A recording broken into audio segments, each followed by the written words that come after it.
Hello and welcome. It's time to do another practice session, do another exercise of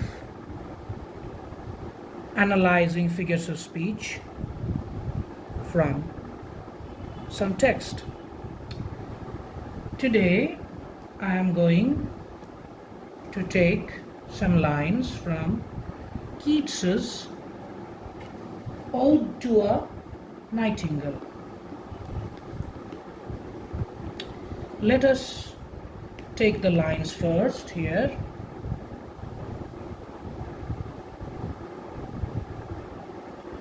Where palsy shakes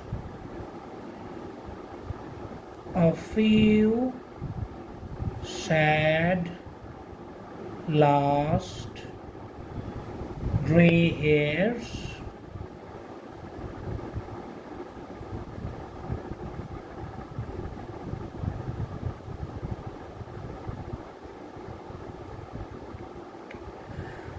where youth grows pale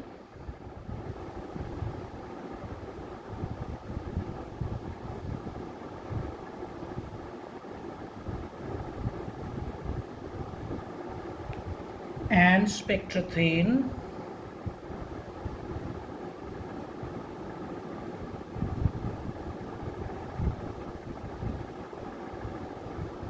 and dies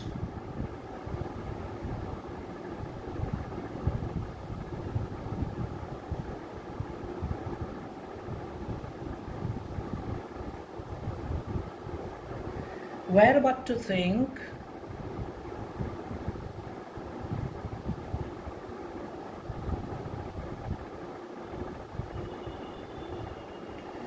is to be full of sorrow,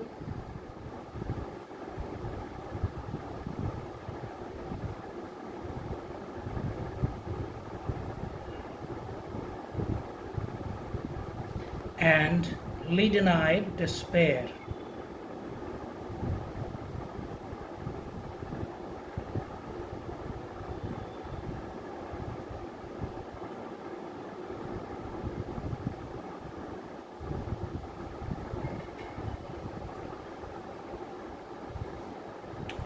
Alright, so these are the 4 lines that I have taken.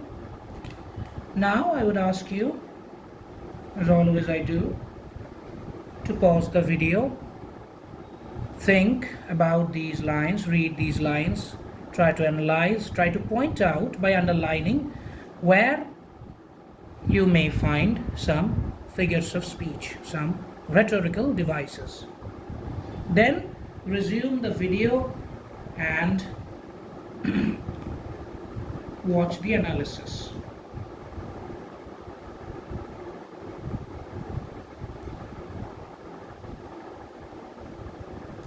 So, I think you have done. Now, what can we find? The first thing that strikes me here, by looking at the 4 lines, is this where, and where at the beginning of 3 consecutive sentences. Just each of the 3 lines are, sorry, not sentences, I mean clauses. These lines all begin with where. That is something. The next thing that strikes me is that comma, comma, comma, but no and nowhere. So a few sad last gray hair. There is no and. Just the opposite thing in the next line, that is, and spectra thin and dies. More than one use of this particular conjunction. Also, palsy shakes. Palsy is subject here. Palsy shakes a few sad last gray hairs. Now, palsy is a disease which is doing something. So palsy. And youth grows pale, youth. Another abstract idea, not a person, but it is doing something, that is grows pale. So there must be something. And also these attributes like pale, grows pale, then spectratine, worse, and then dies, worst. If you look at the degree of comparison here, I mean, this has less weight to it, this has more weight, and this has the most weightage, this particular word. So pale, spectratine, dies. The significance, the importance is increasing word after word. Then there is something striking in, but to think is to be full of sorrow. To think is to be full of sorrow. Then leaden-eyed despair, full of sorrow and leaden-eyed despair. Okay. Now let us try to write the analysis.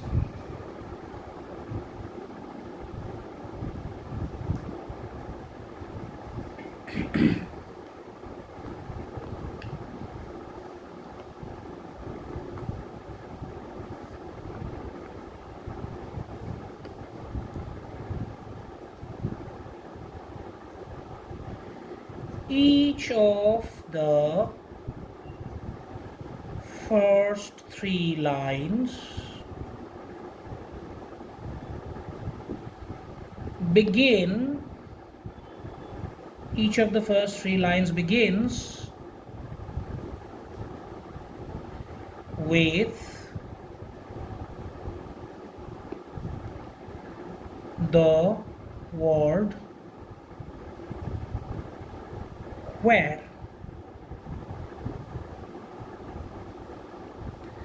So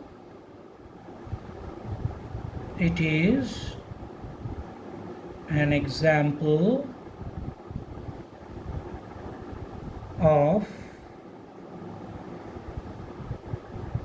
anaphora.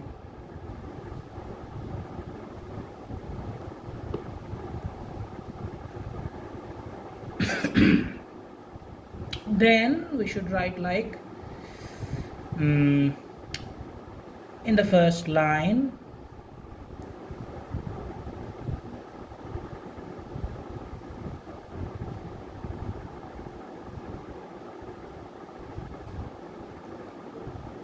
there is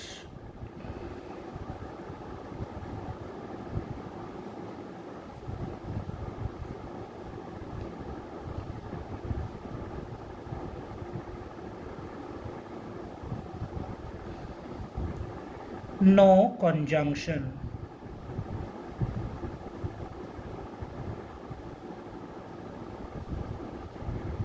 Conjunction between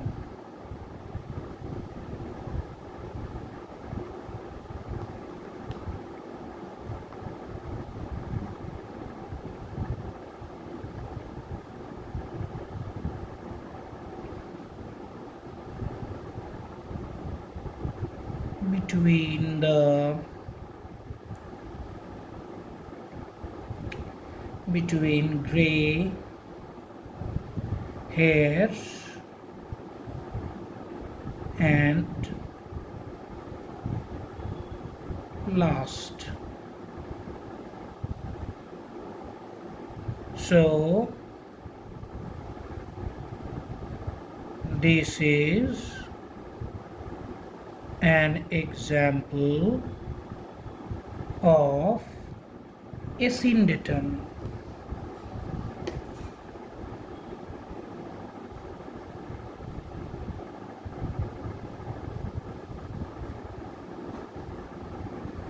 anaphora asyndeton. Now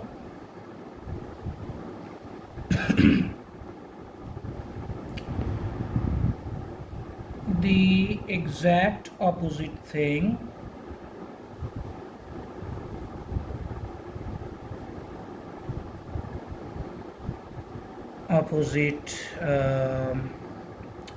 the exact opposite thing can be observed in the third line, where there is more than one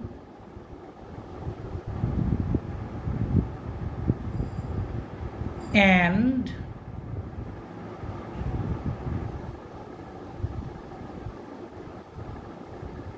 used. This is an example of polysyndeton.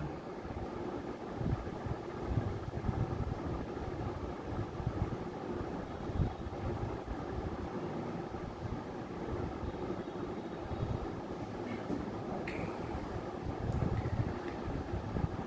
Then policy and youth.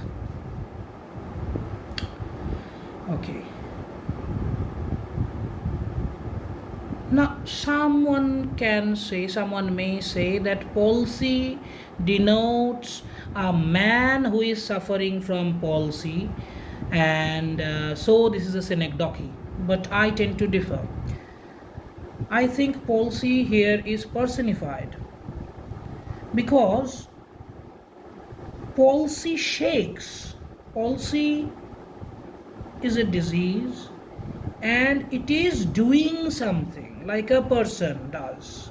So palsy is shaken is not said. So if the poet had said palsy is shaken, then we could have thought about synecdoche. But since the poet is saying that palsy shakes, so palsy does. Palsy is the active person, like here. I mean, so this is personification. In the first line,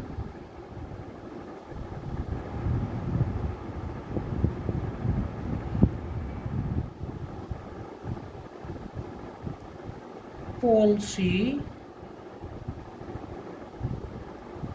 is personified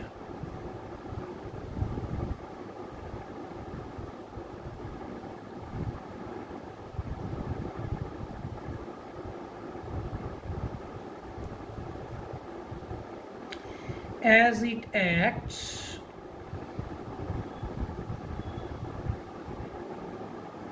like a person. It shakes naturally. So in the next line, youth grows. Now youth grows pale. Of course, this is active voice, but we know from our understanding of the English language that youth grows pale. That means something is happening to youth. Youth is not doing anything. Something is happening to. The growing means something is happening to youth. Now, if that is the case, then we can say about youth that this is a synecdoche, because youth is an abstract idea. Youth cannot grow pale. Actually, it is young men who are growing pale. So, personified. Okay. In the second line,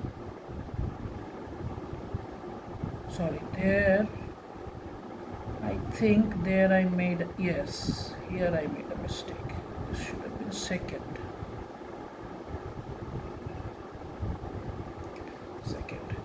Okay, in the second line, youth denotes young men.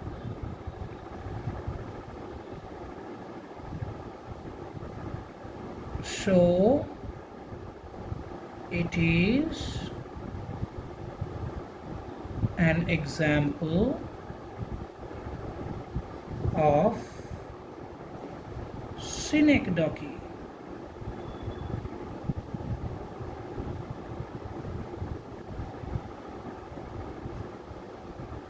Why is this synecdoche? Because youth is inseparable from the concept of youth is inseparable from the concept of young men.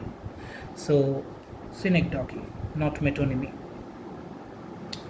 Anyway, now we have done policy youth. There are other things such as a few sad last gray hairs. This was done.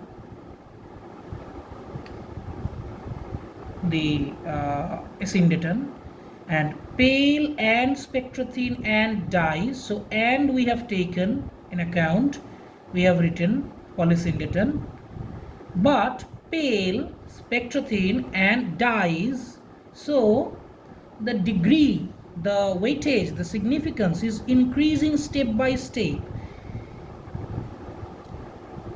In the second line,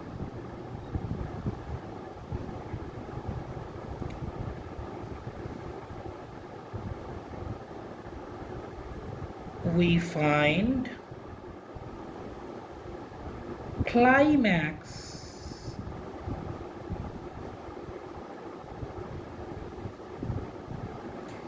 in the order in which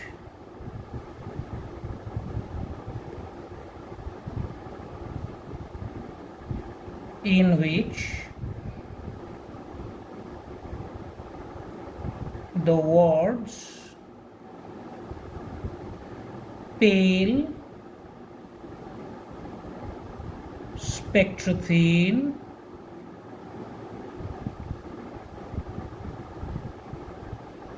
and dyes are presented.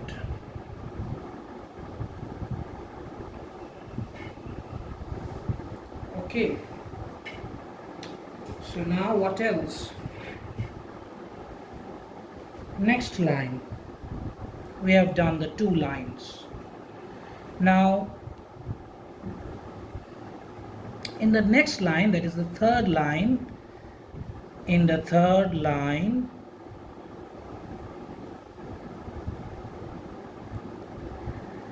we find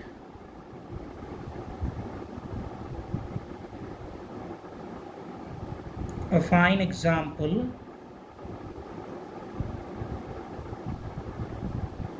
of epigram.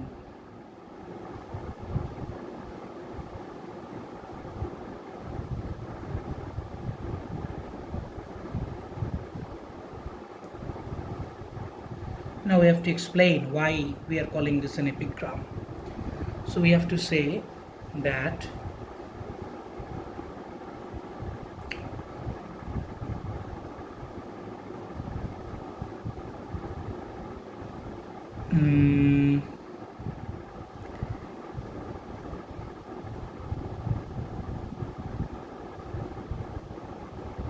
apparently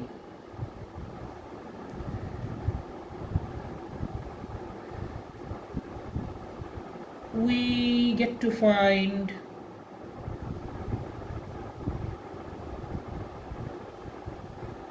no meaning in the idea that all our thoughts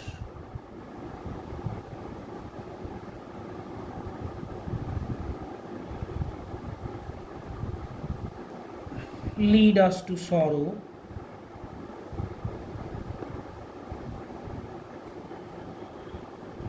lead us to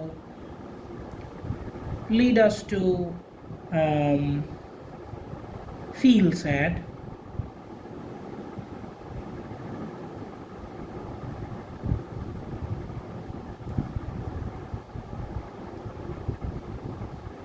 when we first read the line. But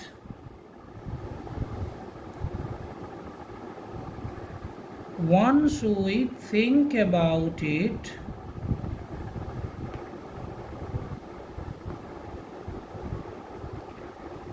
we understand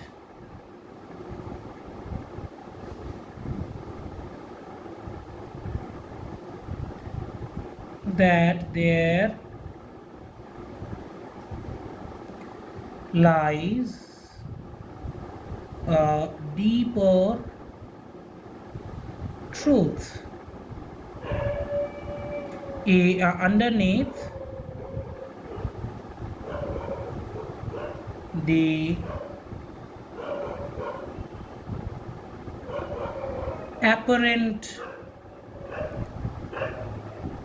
apparent meaninglessness.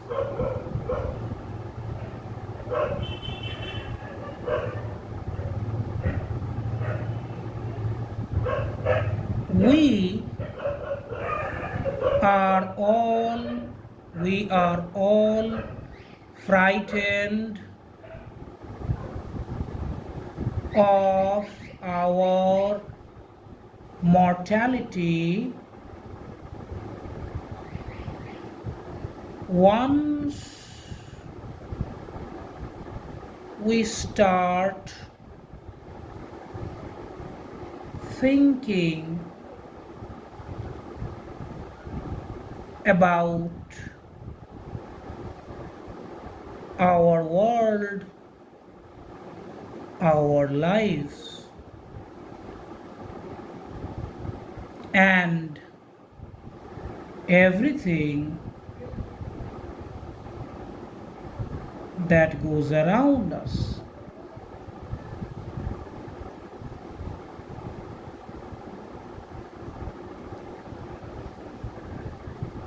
So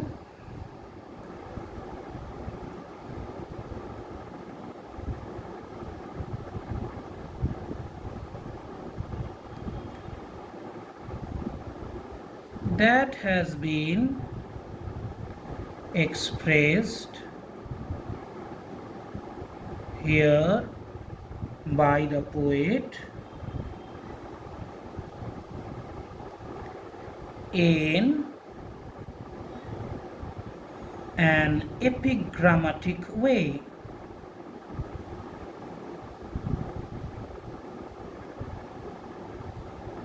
Done. Next, what do we have? Leaden-eyed despair. Now someone may say that because despair is described as leaden-eyed, despair is personified. But I don't think so. Why?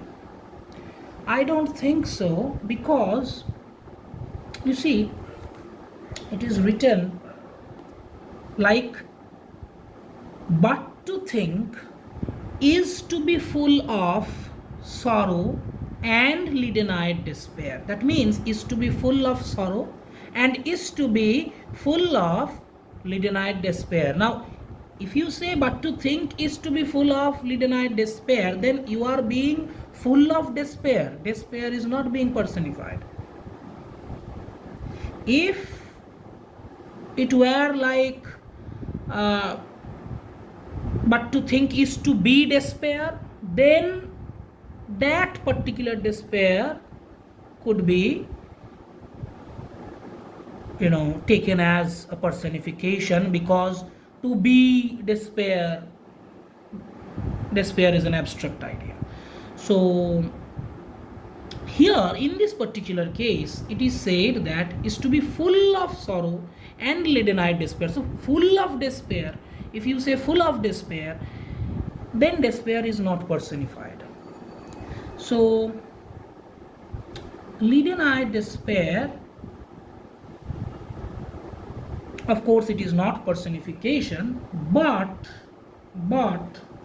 there is a metaphor in this adjective, in this word, in this phrase, leaden-eyed. Eyes are being compared implicitly to lead. Lead is a very heavy thing, and leaden-eyed despair means that eyes become heavy with despair. So we should write that in the fourth line,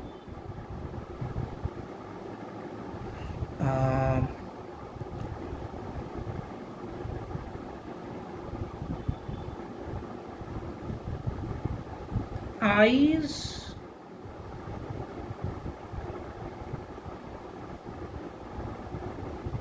are being implicitly compared with lead.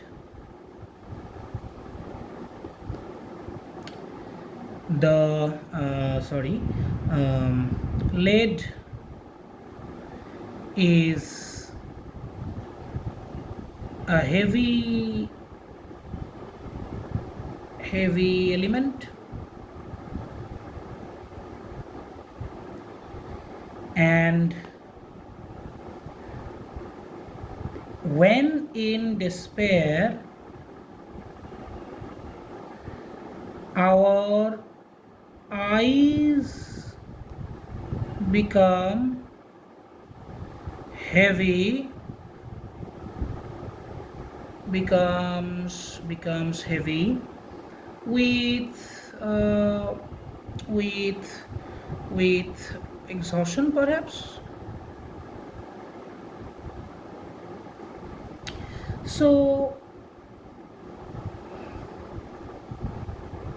there is a clear comparison, but it is implicit. There is neither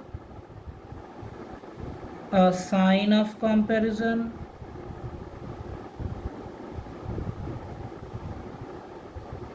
nor the point of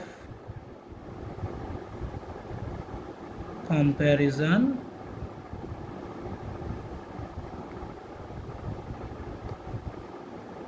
to be seen.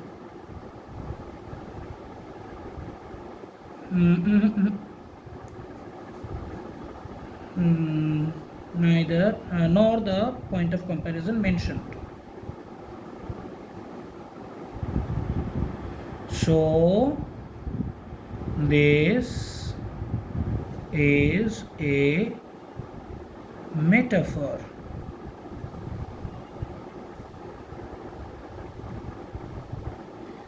Now, how many figures of speeches have we got?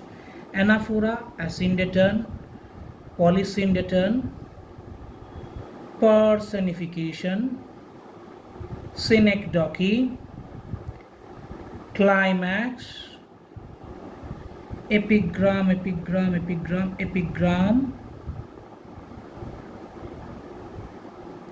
So epigram, then leaden-eyed despair metaphor. 1, 2, 3, 4, 5, 6, 7, 8. 8 figures of speech found in these 4 lines, at least by me. I mean, you may find some others, I don't know. I am not that much confident about my abilities. But you can see that 4 lines from Keats and you get 8 figures of speech, 8 rhetorical devices. That's why Keats is very, very tough, when you are analyzing such things from a quotation, sorry, such you are analyzing such things from a poem by Keats, you know. So that becomes tough, that becomes hard. Anyway, be always very cautious and always do these analysis in a very, very calm mind. Otherwise, we all make mistakes. So, if you like the video, like, share, and subscribe. Goodbye for today.